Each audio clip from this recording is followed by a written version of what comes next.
Minha nora disse que íamos fazer uma viagem juntas para nos aproximarmos. Foi o dia em que descobri que ela queria me internar e roubar tudo que construí na vida. Minha nora disse que íamos fazer uma viagem juntas para nos aproximarmos. Foi o dia em que descobri que ela queria me internar e roubar tudo que construí na vida. Meu nome é Dulce Fernandes Silva, tenho 58 anos e estou aqui na minha sala, no meu apartamento em Copacabana, contando uma história que ainda me arrepia toda vez que lembro. Uma história sobre como quase perdi tudo por confiar cegamente nas pessoas erradas e como descobri que dentro de mim existia uma mulher muito mais forte do que eu jamais imaginei. Sempre fui dessas mulheres batalhadoras, que não se entrega fácil para os problemas da vida. Depois que perdi meu Paulo num acidente de carro há 13 anos, criei meu filho Roberto sozinha. Trabalhei como secretária numa empresa de advocacia durante mais de 20 anos. Foi uma sorte do destino quando minha tia Conceição, que não teve filhos, me deixou uma herança que me permitiu comprar este apartamento de 3 quartos em Copacabana, onde moro hoje. Juntei essa herança com minhas economias de anos e consegui dar dignidade para meu menino, ainda guardando uma reservinha para os dias difíceis. Quando Roberto se casou com a Fernanda há 8 anos, meu coração se encheu de alegria. Meu filho merecia encontrar o amor verdadeiro, e ela parecia uma moça educada, de família boa, cheia de planos para o futuro. Logo depois veio minha netinha Marina, que hoje está com 8 anos e é a coisa mais preciosa da minha vida. Desde que ela nasceu, me transformei na avó coruja que todo mundo conhece por aqui. Nos últimos anos, principalmente depois que me aposentei da empresa, passei a cuidar da Marina praticamente todos os dias. Roberto e Fernanda trabalham muito, chegam tarde em casa, e eu simplesmente adorava ter a companhia da minha netinha. Era minha maior alegria acordar sabendo que ela viria passar o dia comigo, que íamos cozinhar juntas, assistir desenho animado, fazer lição de casa na mesa da cozinha. Mas de uns meses para cá, percebi que alguma coisa estava mudando na forma como Fernanda me tratava. Ela começou a fazer comentários estranhos sobre minha rotina, sobre minha memória, sobre minha capacidade de cuidar de mim mesma. Dizia que eu estava esquecendo coisas demais, que talvez fosse melhor eu não ficar sozinha tanto tempo, que uma mulher da minha idade deveria ter mais cuidados médicos. No começo, achei que era preocupação normal de nora carinhosa. Afinal, ela havia se casado nova, tinha só 24 anos quando entrou para nossa família, e sempre demonstrou respeito por mim. Mas os comentários foram ficando mais frequentes, mais específicos, mais incômodos. Fernanda começou a dizer que eu repetia as mesmas histórias várias vezes numa conversa, que havia esquecido de desligar o fogão algumas vezes, que estava confundindo os nomes das pessoas na rua. Eu ficava surpresa e até meio assustada, porque sinceramente não me lembrava de ter feito essas coisas. Comecei a me questionar se realmente estava acontecendo algo comigo. Roberto, meu filho, sempre concordava com tudo que a esposa dizia sobre mim. Quando eu tentava me defender ou explicar que estava me sentindo perfeitamente bem, ele fazia aquela cara de quem tem pena e me dizia que eu precisava aceitar que estava envelhecendo, que não tinha nada de vergonhoso em precisar de ajuda. Aquilo doía no fundo da minha alma, mas eu engolia o orgulho para não criar problemas na família. A situação foi piorando quando Fernanda começou a sugerir mudanças drásticas na minha rotina. Disse que eu não deveria mais cuidar da Marina sozinha, que era muita responsabilidade para uma pessoa na minha suposta condição. Propôs contratar uma acompanhante para ficar comigo durante o dia, para me ajudar com as tarefas domésticas e me fazer companhia. Eu protestei energicamente, dizendo que estava perfeitamente capaz de cuidar de mim mesma. Foi numa terça-feira de março que aconteceu algo que me deixou completamente transtornada. Fernanda apareceu no meu apartamento acompanhada de uma médica, uma tal de doutora Carla, que ela apresentou como geriatra especialista em idosos. Disse que havia marcado uma consulta de rotina para mim, apenas para ter certeza absoluta de que estava tudo bem com minha saúde mental e física. A consulta foi estranha desde o primeiro minuto. A médica fazia perguntas muito específicas sobre minha memória, minha capacidade de tomar decisões importantes, minha vida social, minha independência financeira. Perguntou se eu me sentia realmente segura morando sozinha, se tinha dificuldades para gerenciar minhas finanças pessoais, se às vezes me sentia confusa ou completamente perdida. Fernanda ficou o tempo todo sentada ao meu lado, complementando minhas respostas com informações que me deixavam perplexa. Ela contava episódios que eu não conseguia me lembrar de ter vivido, situações onde supostamente eu havia demonstrado confusão ou esquecimento. Era como se ela tivesse um arquivo mental de todas as minhas supostas falhas. Saí daquela consulta com uma sensação horrível no peito, como se algo muito ruim estivesse sendo tramado contra mim sem que eu conseguisse entender exatamente o que. A médica havia dito que era muito importante eu considerar ter mais apoio no dia a dia, que pessoas da minha idade precisavam de cuidados especiais para manter a qualidade de vida. Fernanda saiu de lá toda solícita e preocupada, dizendo que ia pesquisar as melhores opções de cuidadoras para mim, que queria encontrar alguém realmente especial para me acompanhar. Falava como se já fosse um fato consumado que eu precisava de supervisão constante. Naquela noite, fiquei acordada até tarde, mexendo na cama, repassando cada palavra da consulta, cada expressão da médica, cada comentário da Fernanda. Alguma coisa no meu íntimo me gritava que aquela consulta não era normal, que havia algo sinistro por trás de toda aquela preocupação súbita com minha saúde mental. Durante as semanas que se seguiram, Fernanda intensificou dramaticamente os comentários sobre minha suposta fragilidade. Dizia para Roberto que eu estava piorando rapidamente, que precisavam tomar uma decisão urgente sobre meus cuidados antes que fosse tarde demais. Começou a falar abertamente sobre lares especializados, sobre como seria muito melhor para mim ter companhia constante de pessoas treinadas. Eu me sentia como se estivesse enlouquecendo de verdade. Será que realmente estava perdendo a cabeça e não tinha percepção disso? Será que minha família estava certa e eu estava sendo teimosa ao insistir que me sentia bem? Comecei a observar obsessivamente cada movimento meu, cada palavra que falava, procurando desesperadamente por sinais de confusão mental. Foi quando Fernanda fez a proposta que mudaria minha vida para sempre.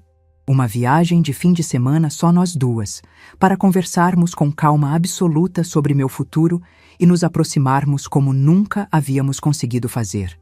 Disse que queria entender profundamente minhas necessidades, conhecer meus medos mais íntimos e que, longe da correria do Rio, poderíamos construir uma relação verdadeiramente especial.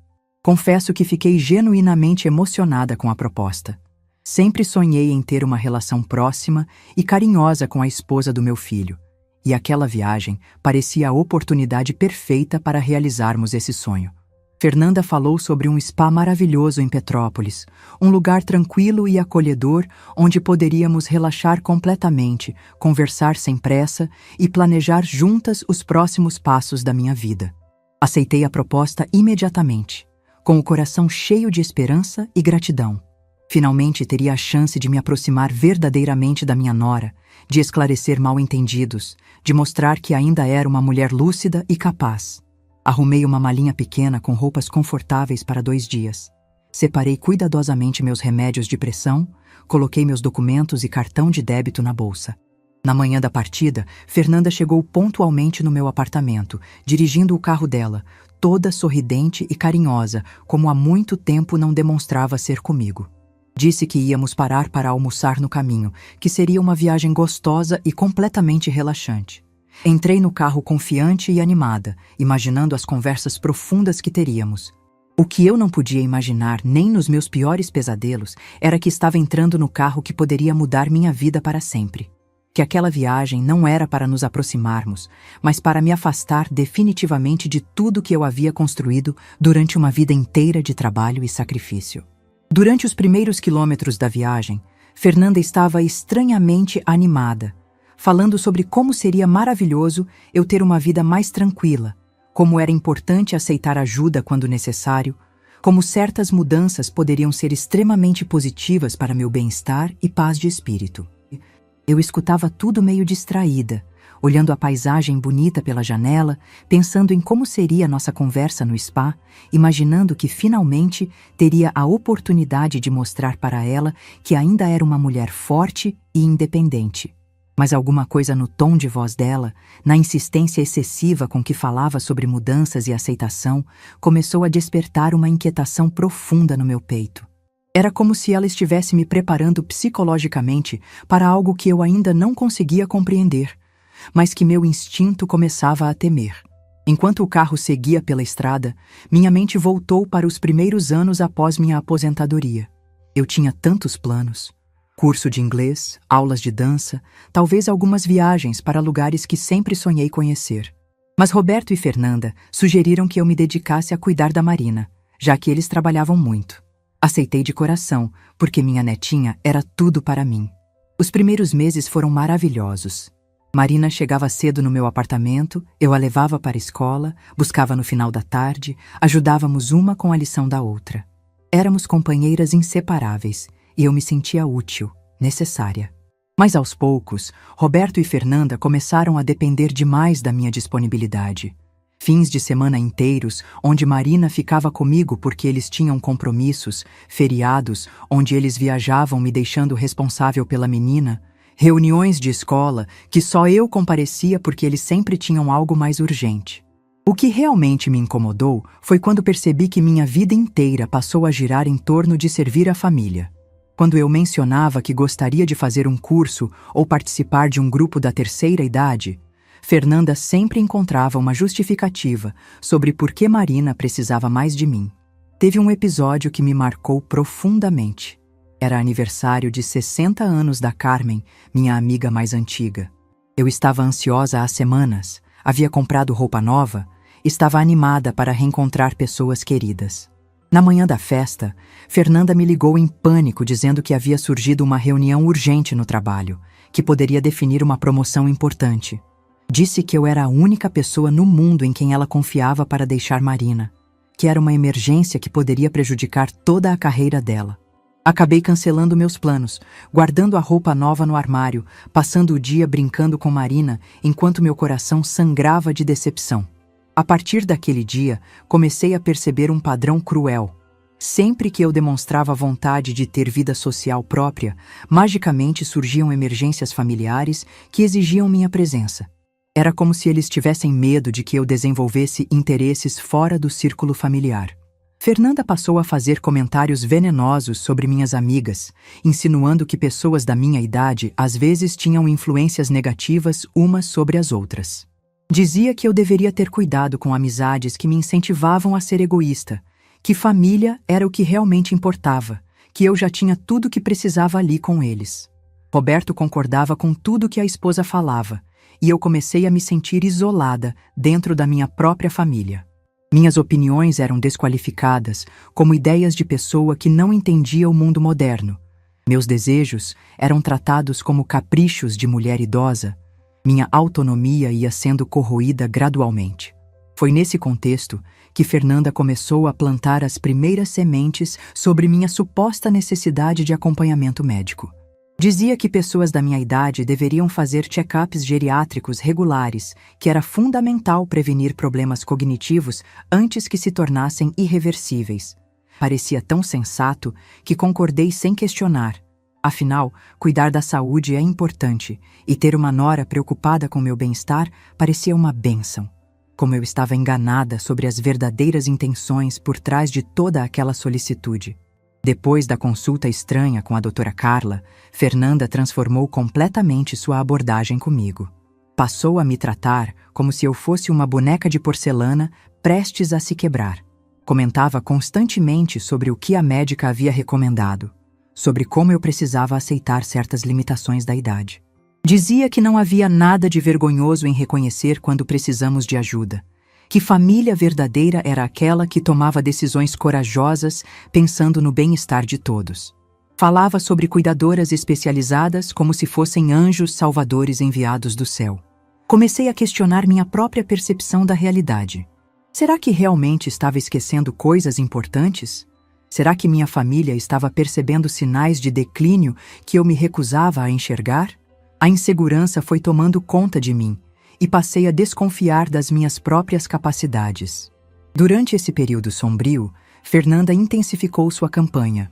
Falava abertamente sobre residências assistidas, sobre como seria maravilhoso ter companhia constante de pessoas especializadas. Descrevia esses lugares como verdadeiros paraísos, onde eu seria tratada como rainha. Roberto sempre concordava, dizendo que precisávamos pensar no que seria melhor para todos, especialmente para Marina, que não deveria carregar o peso de se preocupar com a avó. Era como se eu tivesse me tornado um fardo inconveniente que precisava ser delicadamente removido. Houve uma tarde em que Fernanda trouxe alguns folhetos coloridos de lares especializados. Eram lugares lindos nas fotos, com jardins bem cuidados, pessoas sorrindo, atividades recreativas. Ela falava com tanto entusiasmo sobre como eu faria novos amigos, como teria cuidados médicos constantes, como seria livre de todas as preocupações domésticas. Mas alguma coisa no fundo do meu coração gritava que aquilo não era certo. Eu me sentia bem, capaz, independente. Por que precisaria sair da minha casa, do meu apartamento conquistado com tanto sacrifício, para morar num lugar com estranhos? Quando expressava essas dúvidas, Fernanda suspirava com pena e dizia que era exatamente esse tipo de resistência que mostrava como eu estava perdendo a capacidade de tomar decisões racionais. Que pessoas com problemas cognitivos sempre acham que estão bem, que é parte da doença não ter consciência das próprias limitações. Foi nesse momento de extrema fragilidade que aconteceu algo que me deixou ainda mais abalada. Fernanda começou a trazer Marina cada vez menos ao meu apartamento. Dizia que a menina estava ficando estressada com minhas confusões, que uma criança de 8 anos não deveria presenciar episódios de esquecimento de uma pessoa idosa. Quando eu protestava que não havia episódio nenhum, que estava me sentindo perfeitamente bem, Fernanda balançava a cabeça com pena e dizia que era exatamente isso que confirmava minha condição. Que pessoas com problemas cognitivos nunca admitem que têm problemas, que faz parte da doença essa falta de percepção. A ausência da Marina no meu dia a dia foi devastadora. Minha casa ficou silenciosa demais. Os dias se arrastavam sem propósito, eu me sentia inútil e descartável. Era como se tivessem retirado o sol da minha vida e me deixado numa escuridão fria e solitária. Roberto passou a fazer visitas rápidas, sempre acompanhado da esposa, sempre com aquele ar preocupado de quem está lidando com uma pessoa problemática. Não eram mais visitas de filho carinhoso, eram inspeções para verificar meu estado mental e físico. Durante essas visitas, eles observavam cada movimento meu como detetives procurando pistas de um crime. Se eu esquecia onde havia colocado os óculos, trocavam olhares significativos. Se repetia algum comentário, anotavam mentalmente como prova da minha deterioração. O isolamento foi me consumindo aos poucos. Minhas amigas ligavam menos, porque Fernanda sempre arrumava desculpas para eu não atender ou não sair. Dizia que eu estava numa fase delicada, que precisava evitar estímulos excessivos, que era melhor manter a rotina calma e controlada. Passei a viver numa espécie de prisão dourada, dentro do meu próprio apartamento. Tinha tudo o que precisava materialmente, mas estava sendo gradualmente privada de tudo que dava sentido à minha vida. Minha netinha, minha independência, meus relacionamentos, minha dignidade. Era como se estivessem me preparando psicologicamente para aceitar qualquer solução que apresentassem, me deixando tão fragilizada e insegura que eu abraçaria qualquer proposta como salvação. E foi exatamente isso que aconteceu quando Fernanda apareceu com sua ideia aparentemente salvadora. Estávamos há quase 1 hora na estrada quando Fernanda começou a falar sobre nosso destino de uma forma que me deixou inquieta. Não parecia mais estar descrevendo um spa relaxante, mas sim algum tipo de residência onde pessoas como eu recebiam cuidados especiais. Quando perguntei diretamente se íamos mesmo para o spa que ela havia mencionado, houve uma hesitação na voz dela que me arrepiou. Fernanda disse que era um lugar ainda melhor, onde eu ficaria muito bem assistida, com profissionais especializados que entendiam perfeitamente as necessidades de pessoas na minha faixa etária. O tom dela havia mudado completamente. Não era mais a nora carinhosa falando sobre uma viagem de aproximação, mas alguém que estava me conduzindo para algum lugar contra minha real vontade. Meu coração começou a bater descompassado. Perguntei quanto tempo ficaríamos nesse lugar, se realmente era só um fim de semana como havíamos combinado originalmente. A resposta dela me gelou o sangue. Disse que dependeria de como eu me adaptasse ao novo ambiente, que talvez fosse interessante eu experimentar ficar um período mais longo para ver como me sentiria. Foi nesse momento que uma suspeita aterrorizante começou a tomar forma na minha mente. Aquilo não era uma viagem de lazer entre sogra e nora. Era alguma coisa muito mais séria e definitiva. Perguntei se Roberto sabia exatamente para onde estávamos indo, se ele havia concordado com todos os detalhes dessa mudança de planos. Fernanda respondeu que sim, que Roberto estava completamente ciente e de acordo, que inclusive ele achava que seria o melhor para toda a família, especialmente para Marina. A menção da minha netinha me deixou desesperada. Perguntei o que Marina tinha a ver com nossa situação, porque uma criança de 8 anos seria afetada por onde eu passaria o fim de semana. A resposta de Fernanda foi como uma punhalada certeira no meu coração. Disse que crianças pequenas não deveriam ter a responsabilidade emocional de conviver com avós em estado de confusão mental, que Marina estava ficando traumatizada, presenciando meus episódios de esquecimento, que seria muito melhor ela ter uma infância normal, sem essas preocupações pesadas. Naquele momento, senti como se uma venda tivesse caído dos meus olhos. Comecei a entender que aquela viagem não era sobre meu bem-estar ou nossa aproximação familiar. Era sobre me remover definitivamente da vida deles, me colocar em algum lugar onde eu não seria mais um problema ou uma preocupação. Tentei manter a calma e pedi para ver minha bolsa que estava no banco de trás do carro. Queria conferir se havia trazido todos os meus documentos importantes, meus cartões, meus remédios. Fernanda disse que não era necessário me preocupar com essas coisas, que ela havia cuidado de todos os detalhes práticos, que eu não precisaria me preocupar com documentos onde estávamos indo. Aquela resposta me apavorou completamente. Por que eu não precisaria dos meus próprios documentos? Por que ela estava sendo evasiva sobre me deixar mexer na minha própria bolsa? Insisti energicamente, dizendo que estava sentindo uma dor de cabeça forte e precisava conferir se havia trazido meu remédio específico. Fernanda relutantemente me passou a bolsa, mas percebi imediatamente que ela estava me observando como um guarda observa um prisioneiro. Quando abri minha carteira, descobri algo que me deixou em estado de choque total. Vários itens essenciais haviam simplesmente desaparecido. Meu talão de cheques, que sempre carregava para emergências, não estava ali. Meu cartão de crédito principal, que me dava independência financeira, havia sumido misteriosamente. Até mesmo minha carteirinha do plano de saúde estava ausente.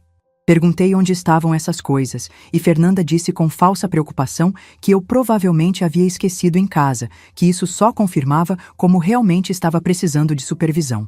Foi quando meu celular tocou pela primeira vez.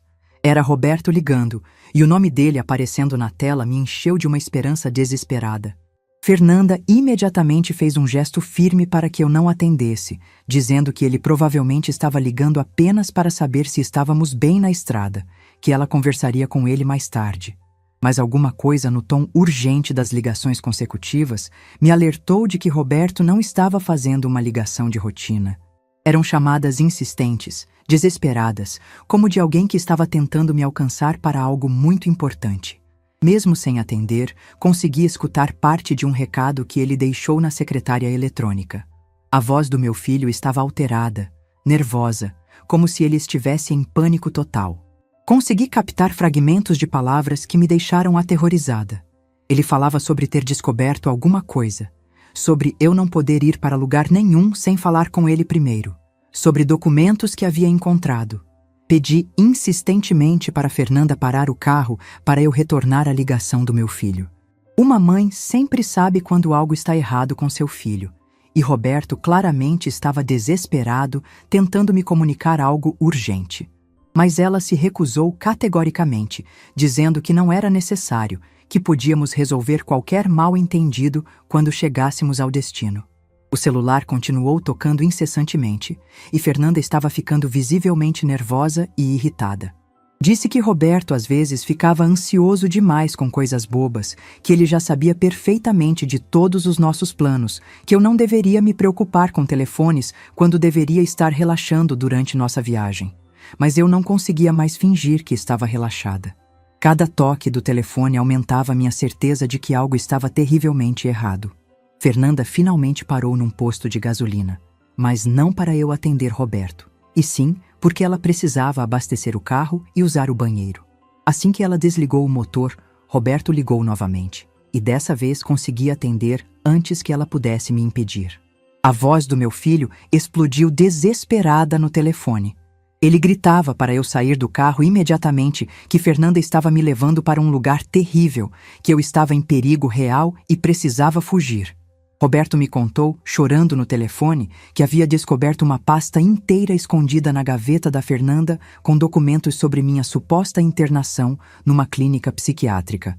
Que ela havia falsificado laudos médicos alegando que eu tinha demência avançada, que era incapaz de cuidar de mim mesma, que representava risco para pessoas ao meu redor. Meu filho explicou rapidamente que só havia descoberto tudo naquela manhã, quando estava procurando um documento importante e mexeu na gaveta pessoal da esposa. Encontrou não apenas os papéis falsos da internação, mas também documentos de procuração que ela havia forjado para administrar todos os meus bens em meu nome. Fernanda percebeu o que estava acontecendo e tentou violentamente arrancar o telefone da minha mão, gritando que Roberto estava tendo um surto de paranoia, que eu estava confundindo as coisas, que precisava confiar nela porque ela sabia melhor que ninguém o que era bom para mim. Roberto continuava gritando no telefone para eu correr, para eu pedir ajuda a qualquer pessoa que estivesse por perto, para eu não voltar para aquele carro de jeito nenhum. Disse que estava dirigindo desesperadamente para me encontrar, que havia chamado a polícia, que Fernanda havia cometido crimes gravíssimos falsificando documentos médicos em meu nome. Naquele momento devastador, olhando para o rosto transtornado da minha nora, finalmente entendi a dimensão monstruosa do que estava acontecendo comigo. Todos os comentários sobre minha suposta confusão mental, a consulta médica estranha, a insistência sobre eu precisar de cuidados especiais, tudo havia sido parte de um plano diabólico para me internar contra minha vontade e roubar meu patrimônio. Fernanda continuava tentando me convencer de que Roberto estava mentindo, que ele não entendia o que era melhor para mim, que eu deveria confiar nela e continuar nossa viagem, porque tudo estava perfeitamente planejado para meu bem-estar. Mas seus olhos estavam diferentes agora, selvagens, desesperados, como de alguém que viu todos os seus planos cuidadosamente elaborados desmoronarem em questão de minutos. Disse para ela, com a voz tremendo de medo e indignação, que precisava ir ao banheiro do posto, que estava passando muito mal com toda aquela confusão. Fernanda hesitou visivelmente, porque não podia negar uma necessidade fisiológica básica, mas disse que me acompanharia para ter certeza de que eu estava bem. Insisti com toda a firmeza que consegui reunir que precisava de privacidade, que era extremamente constrangedor e humilhante ter alguém me acompanhando ao banheiro como se eu fosse uma criança incapaz. Fernanda cedeu relutantemente, mas me alertou que deveria ser rápida, que não podíamos perder tempo, porque já estávamos atrasadas para nosso compromisso. Entrei no banheiro do posto, com as mãos tremendo descontroladamente, o coração batendo como um tambor de guerra, tentando processar a enormidade aterrorizante do que havia descoberto. Minha própria nora, a mãe da minha netinha querida, havia planejado meticulosamente me internar numa clínica psiquiátrica usando documentos completamente falsos para se apropriar da minha casa e de todas as minhas economias de uma vida inteira. Olhei pela pequena janela do banheiro e vi Fernanda parada nervosamente ao lado do carro, falando agitadamente no telefone com alguém, provavelmente avisando sobre nosso atraso e sobre a descoberta dos documentos por Roberto. Era minha única oportunidade de escapar daquela armadilha terrível. Havia uma porta dos fundos que dava para um pequeno estacionamento de funcionários. Respirei fundo, juntei toda a coragem que ainda restava dentro de mim e, numa decisão que mudaria minha vida para sempre, tomei a atitude mais corajosa dos meus 58 anos. Saí correndo por aquela porta, sem olhar para trás. Pela primeira vez na vida, aos 58 anos, eu estava fugindo da minha própria família. Mas também estava correndo em direção à minha liberdade, à minha dignidade e ao meu direito sagrado de decidir sobre minha própria vida. Do outro lado da rua havia um pequeno centro comercial. Atravessei sem olhar para os lados e entrei numa lanchonete onde algumas pessoas almoçavam tranquilamente. Pedi para usar o telefone e liguei imediatamente para Roberto. Ele atendeu no primeiro toque, ainda em desespero. Roberto me disse que estava dirigindo feito louco para me encontrar, que em menos de 1 hora chegaria onde eu estava, mas que eu precisava me esconder até ele chegar, porque Fernanda certamente já havia percebido minha fuga e estaria me procurando. Expliquei rapidamente onde estava e a moça da lanchonete, que havia percebido meu estado, ofereceu para eu me sentar num cantinho dos fundos. Dona Vera era o nome da proprietária, uma senhora de uns 60 anos, cabelos grisalhos, olhar bondoso. Quando expliquei resumidamente que estava fugindo de uma situação familiar perigosa, ela não hesitou em me ajudar. Disse que tinha uma filha da minha idade e entendia perfeitamente como certas pessoas se aproveitam dos idosos.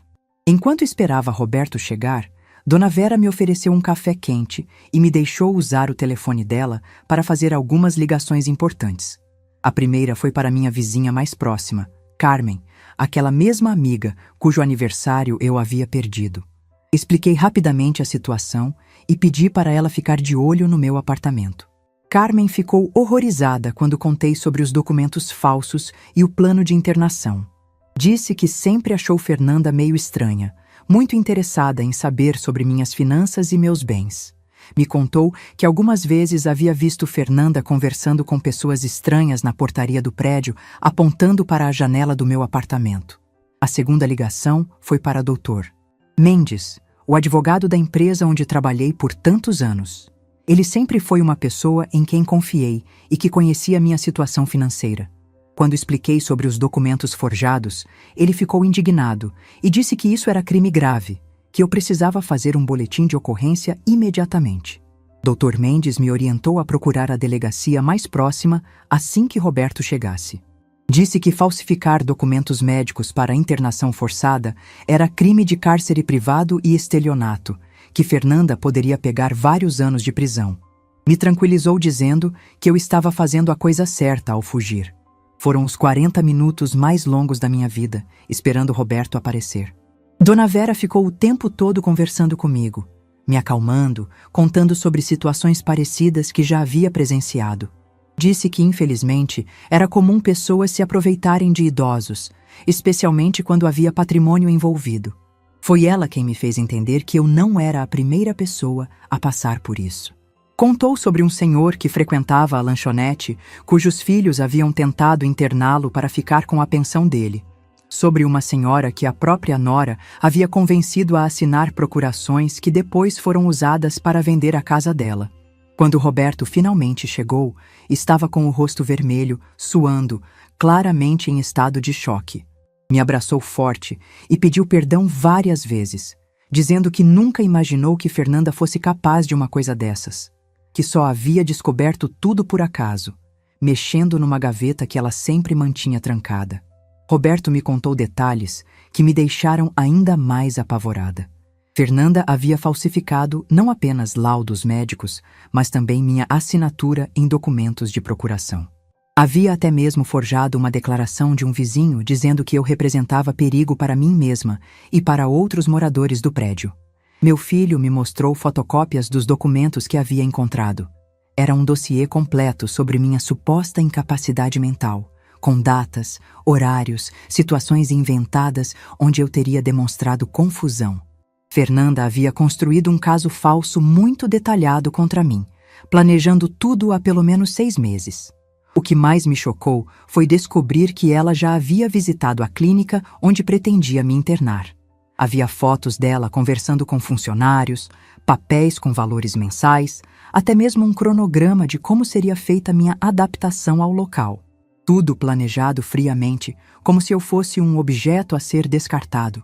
Roberto disse que havia tentado confrontar Fernanda na madrugada, mas ela simplesmente negou tudo, disse que ele estava entendendo errado, que aqueles documentos eram apenas precauções caso eu realmente precisasse de cuidados no futuro. Mas quando ele ameaçou chamar a polícia, ela entrou em pânico e confessou parte do plano. Descobri que o patrimônio que ela queria não era apenas minha aposentadoria. Fernanda sabia sobre a herança da minha tia Conceição, sobre o valor real do apartamento em Copacabana, sobre as economias que mantinha guardadas. Havia calculado que com minha internação, Roberto herdaria tudo e ela teria controle sobre os bens. Ainda na lanchonete da Dona Vera, Roberto ligou para um advogado amigo dele. Explicou a situação e o advogado orientou que fôssemos imediatamente à delegacia mais próxima para registrar ocorrência. Disse que quanto mais rápido agíssemos, melhor seria para proteger meus direitos e punir Fernanda pelos crimes cometidos. Durante o trajeto para a delegacia, Roberto me contou que havia começado a desconfiar de algumas coisas nos últimos meses. Fernanda sempre insistia para ele não me visitar sozinho, sempre arrumava desculpas para acompanhá-lo quando vinha me ver. Dizia que era para me proteger, mas na verdade estava controlando nossas conversas. Meu filho também havia percebido que Fernanda demonstrava conhecimento excessivo sobre minhas finanças. Fazia comentários sobre gastos que eu havia feito, sobre movimentações na minha conta, informações que ela não deveria ter. Mas ele não imaginava que ela estivesse investigando minha vida financeira para planejar um golpe. Na delegacia, o delegado ficou impressionado com a quantidade de evidências que Roberto havia trazido.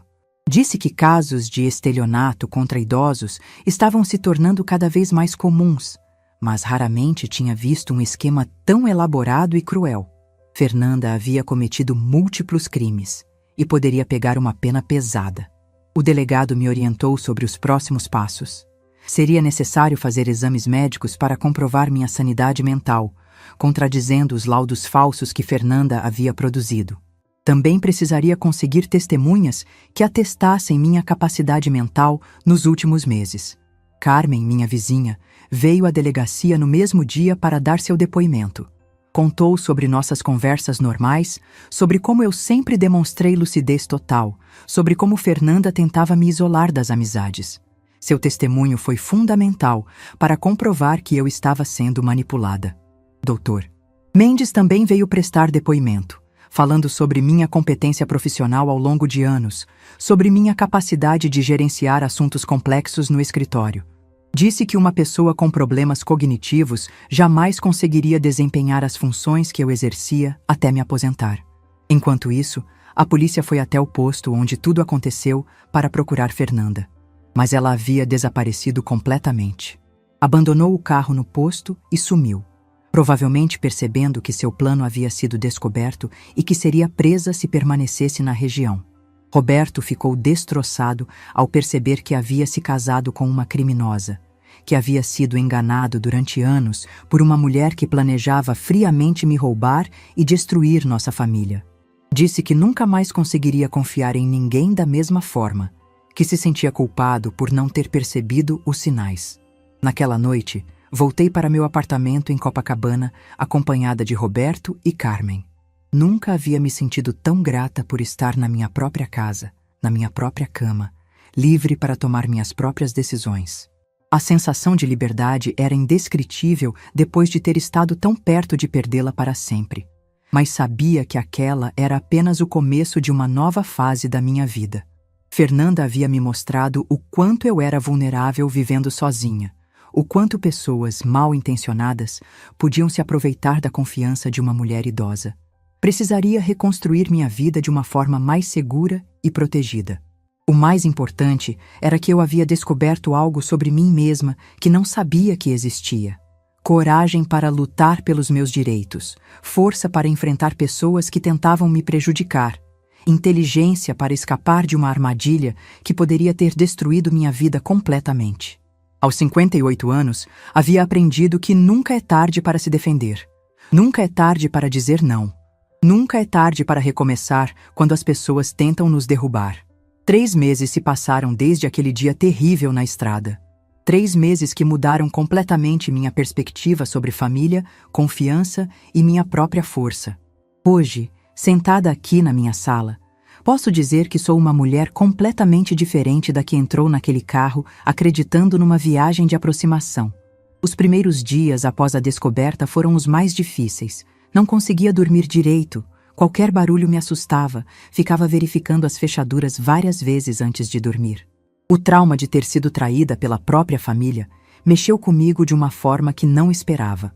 Dr. Mendes me indicou uma psicóloga especializada em idosos, Doutora Regina, que me ajudou muito a processar tudo o que havia acontecido. Roberto passou por um período terrível também. O casamento dele desmoronou completamente quando a verdade veio à tona. Fernanda não apenas havia forjado documentos para me internar, mas também havia contraído dívidas no nome dele, esperando usar meu patrimônio para quitá-las depois da minha internação. Meu filho descobriu que estava casado com uma mulher que ele não conhecia de verdade. A parte mais dolorosa foi lidar com a situação da Marina. Minha netinha ficou confusa com o desaparecimento súbito da mãe. Não entendia por que, de repente, a mamãe havia ido embora e não voltava mais. Roberto teve que explicar de forma delicada que a mamãe havia feito coisas erradas e precisou ir morar longe da família. Marina veio passar alguns dias comigo enquanto Roberto organizava a nova rotina dele. Foi durante essas conversas com minha netinha que descobri algo que me deixou furiosa e ao mesmo tempo aliviada. Fernanda realmente havia plantado ideias na cabeça da criança sobre minha suposta confusão mental.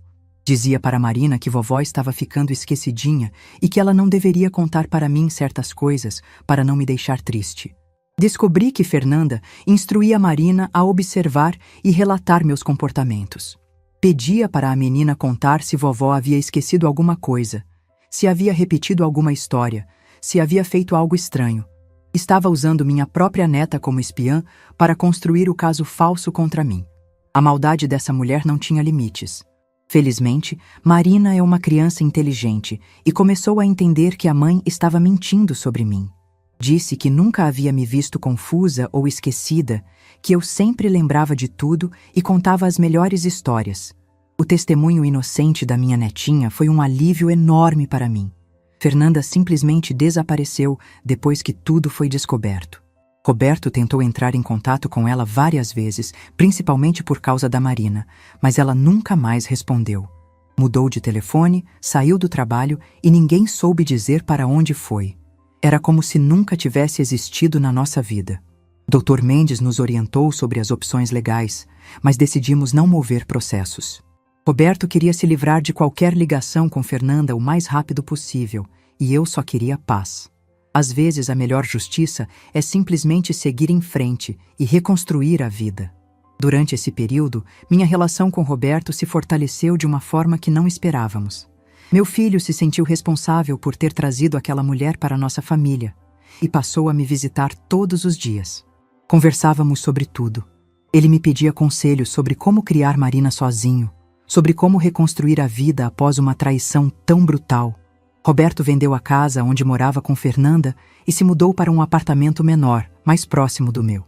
Disse que queria estar perto para me ajudar, mas também porque precisava da minha presença na vida dele. Havíamos perdido anos de convivência por causa da manipulação de Fernanda, e agora queríamos recuperar o tempo perdido. Marina se adaptou bem à nova realidade. Na verdade, ela parecia mais feliz sem a pressão constante da mãe, que sempre a fazia se sentir culpada por gostar de passar tempo comigo. Agora, ela vinha ao meu apartamento naturalmente, sem medo de estar fazendo algo errado ao amar a vovó.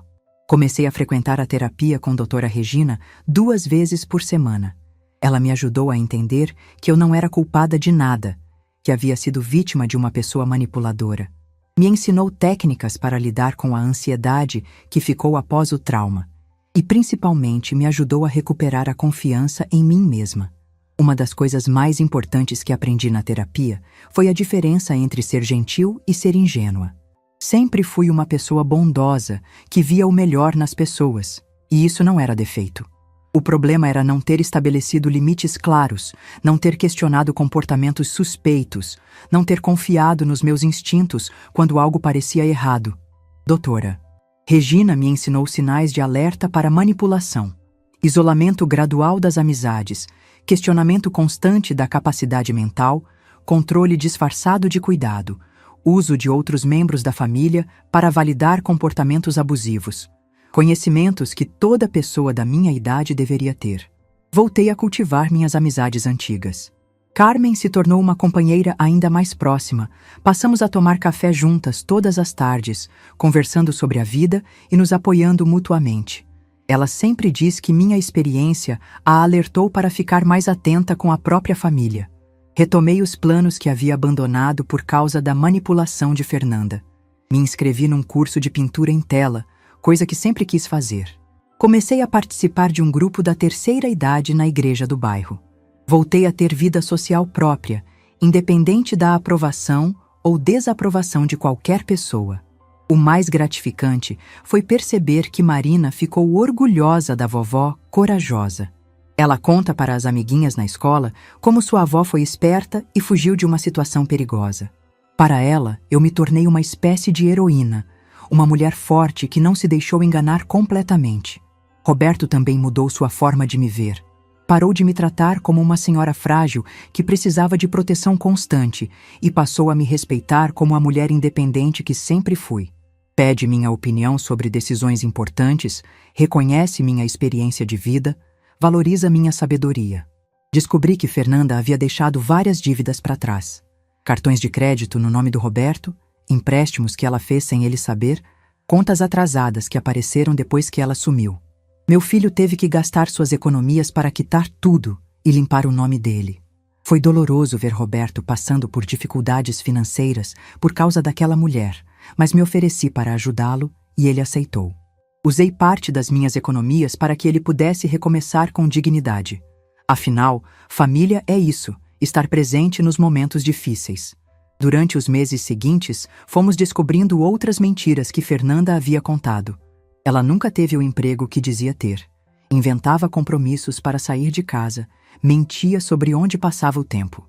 Roberto percebeu que havia vivido casado com uma completa estranha durante anos. A doutora Carla, aquela médica que havia me avaliado de forma estranha, também desapareceu. Quando Roberto tentou procurá-la para entender melhor o que havia acontecido, descobriu que o consultório estava fechado e ninguém sabia informar para onde ela tinha ido. Provavelmente sabia que seria descoberta e fugiu também. Roberto me contou que quando mexeu nas coisas que Fernanda deixou para trás, encontrou anotações sobre minha rotina, sobre meus hábitos, sobre minhas finanças. Ela havia estudado nossa família durante muito tempo, planejando cada passo do golpe que quase deu certo. Havia até mesmo rascunhos de cartas que ela pretendia escrever para mim depois da internação, fingindo ser carinhosa e preocupada, explicando como eu estaria muito melhor no lugar onde ela me colocou. A frieza calculista daquela mulher me impressionava e me enojava ao mesmo tempo. O que mais me marcou foi descobrir que tudo começou muito antes do que eu imaginava. Fernanda havia escolhido Roberto não por amor, mas porque soube que ele tinha uma mãe viúva com patrimônio. O casamento inteiro foi uma farsa elaborada para chegar até mim e meus bens. Durante as sessões de terapia, doutora Regina me ajudou a processar essa traição profunda. Não era apenas sobre o dinheiro ou o apartamento. Era sobre anos da minha vida entregues de coração a uma pessoa que me via apenas como um alvo. Anos de carinho, cuidado, amor desperdiçados numa relação falsa. Mas também aprendi que não devia me culpar por ter sido enganada. Fernanda era uma manipuladora experiente que sabia exatamente como conquistar confiança e explorar sentimentos. Eu fui vítima, não cúmplice da minha própria humilhação. Hoje, aos 58 anos, posso dizer que sou mais forte e consciente do que nunca. A experiência terrível com Fernanda me ensinou sobre minha própria resistência, sobre minha capacidade de lutar pelos meus direitos, sobre a importância de nunca abrir mão da minha dignidade. Às vezes me pergunto onde Fernanda está agora, se conseguiu aplicar seus golpes em outras famílias, se algum dia vai pagar pelas coisas que fez. Mas aprendi que não posso viver pensando nisso. O importante é que consegui escapar, que protegi meu patrimônio e minha liberdade. Roberto está se recuperando bem, conheceu uma moça boa no trabalho e estão se conhecendo devagar. Marina gosta dela, e eu também. Dessa vez, todos nós estamos mais atentos, mais cuidadosos, mas sem perder a capacidade de amar e confiar nas pessoas certas. Minha mensagem para quem está me ouvindo é simples. Confiem nos seus instintos. Não tenham medo de questionar comportamentos suspeitos. Mantenham sua independência sempre e lembrem-se de que idade não é sinônimo de incapacidade. Apesar de tudo que Fernanda me fez, não consigo deixar de pensar na Marina. Uma criança não deveria crescer sem a mãe, por pior que essa mãe tenha sido. No fundo do meu coração, ainda tenho a esperança de que um dia Fernanda mude, que procure ajuda, que se torne a pessoa que Marina merece ter como mãe. Não é perdão pelo que ela fez comigo. É compaixão por uma criança inocente que precisa da figura materna. Se algum dia Fernanda decidir mudar de verdade, buscar tratamento, se responsabilizar pelos erros que cometeu, eu apoiaria um reencontro supervisionado com Marina. Porque família é complicada, mas o amor de uma criança pela mãe é algo sagrado. A vida me ensinou que às vezes é preciso quase perder tudo para descobrir o quanto somos realmente fortes. Aos 58 anos, descobri que nunca é tarde para recomeçar, nunca é tarde para se defender e nunca é tarde para escolher a própria felicidade acima de qualquer chantagem emocional. Se essa história tocou seu coração, deixe seu like, se inscreva no canal e comente aqui embaixo.